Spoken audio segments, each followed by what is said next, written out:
Mark 5:16, and it says, "Go to your family and show them how the Lord has shown mercy upon you." It's the Bible verse Keith Edmonds lives by every day.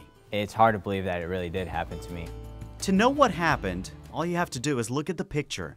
Keith was severely abused by his mother's boyfriend, burned as a baby because he was crying in the middle of the night. He held me to the electric heater. I stopped crying. He laid me down, threw a washcloth on top of me.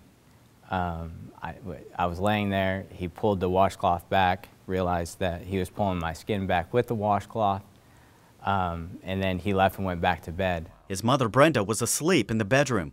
Keith, at 14 months old, was taken from her by the state of Michigan. The boyfriend spent the next 10 years in prison. Yet after suffering 2 broken legs, cigarette burns, and a burned face to the hands of this man, Keith forgives him. I'm not angry at this man at all. Eventually, Brenda regained custody of her son. And believe it or not, Keith says he had a normal childhood.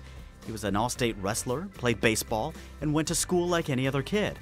Over the years, he turned down surgeries to his face. I've never let it define me. You know, I've heard the ridicule. It doesn't bother me. It bothers others more than it bothers me.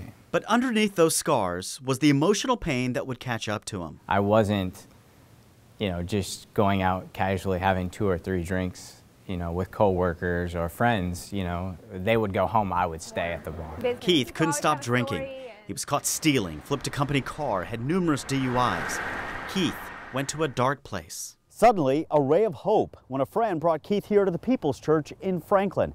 This is where Keith decided enough was enough. Through a recovery program inside the church, Keith gave up alcohol and gave his life to God. I gave to the Lord and I said, it's your turn to control. I tried for 35 years and it's really got us nowhere. You were here last week for the testimony, weren't you? Yeah. This is where you met Cindy Cole, the associate pastor and director of Celebrate Recovery. We're all broken in some form or fashion and need some healing. Cindy is an alcoholic, drug and food addict, and a victim of rape.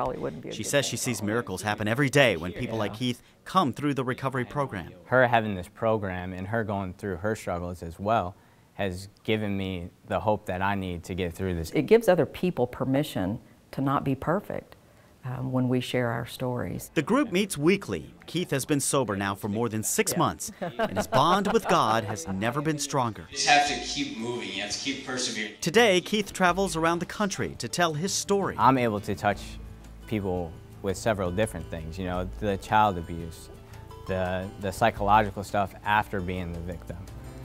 Being the survivor, being the one that made it through. Everybody faces it, so everybody can be a part of the I Persevere. Perseverance, the backbone to Keith's existence, and forgiveness, which has allowed him to move on in life. Forgiveness, I promise you, it will set you free. It will. If you believe it deep down in with conviction, then forgiveness will set you free.